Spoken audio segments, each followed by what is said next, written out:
inherit that. His super remembrance from my father.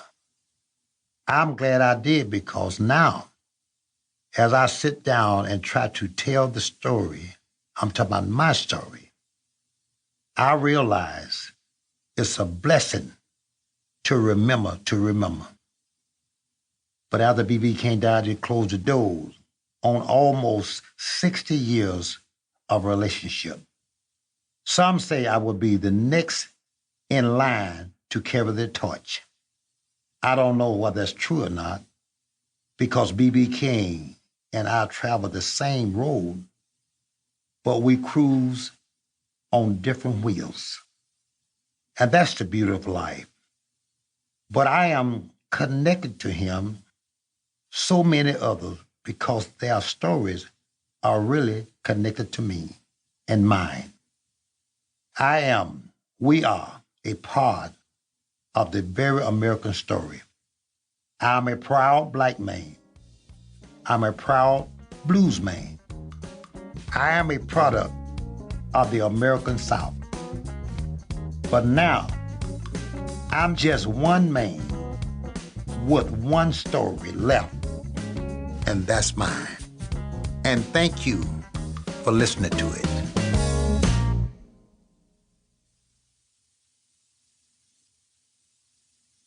Part 1.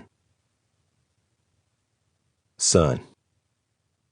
The sugarcane stalks were just starting to turn yellow in late September. I looked at the back of Daddy's hands as he massaged the stalk. The contrast of his boot-black skin against the greenish-yellow leaf looked like the stark colors that I only saw on the shelves of the general store. It's just about dry enough, Junior, Daddy said.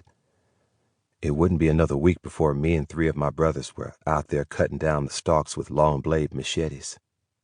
This wouldn't be my first time chopping sugarcane, but when your mind is young, you put together things bit by bit, so I knew what the result of all this chopping would be. And that was syrup. Sweet, dark Louisiana syrup. During my childhood, sopping up that syrup with Ma's hot homemade biscuits was heaven on earth, the highlight of my day. Still, as much as I knew there was a purpose in this harvesting, I just wanted to be near Daddy. My daddy was some kind of man, I tell you. At around 6'2", he looked as tall as a tree to me.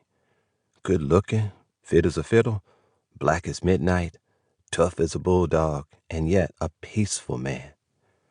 His entire demeanor commanded attention. A true bookworm, he read everything, every day, all day, and yet he had only a 3rd-grade education. With a daddy like mine, I don't carry one single note of the dark blues of not having a father. So fully present in my life, he is a large man in my memory, spirit, and heart. A quiet but a serious man, he was everything to me. Despite his reserved style, my earliest memory of him is when he'd grab me with his enormous hands, lift me up high to the ceiling, and set me down on his right knee. He'd then pop me up and down to the rhythm of his whistling. Man, could he toot. The tone of his whistle was pure as a flute, and his licks were as soulful as Junior Walker's saxophone. You could tell whatever song he was tooting because his melody was so accurate. He probably could whistle better than anybody I ever heard in my entire musical life. But something happened to me the day Daddy pulled out of his pocket a dull silver harmonica. Whisking it back and forth against the fabric of his blue bib overalls, he put the shined harp in his mouth and started to play. On his rock-solid knee, my mouth hung wide open. I was astonished. I could do nothing more than to stare deeply into his brown eyes and listen to the greasy yet melodic sound coming out of the harmonica. In my childhood mind, it sounded like somebody was crying, but they weren't sad. The slew of changing tones Daddy was producing with his mouth created pictures in my mind. One tone sounded like an old hound dog. Another sounded like a train. It fascinated me. I watched how he gripped the harmonica. I watched how his cheeks quickly ballooned up with air and just as quickly drew small as he blew out. The mystical mixture of him rhythmically popping me up and down on his knee while I listened to the music coming out.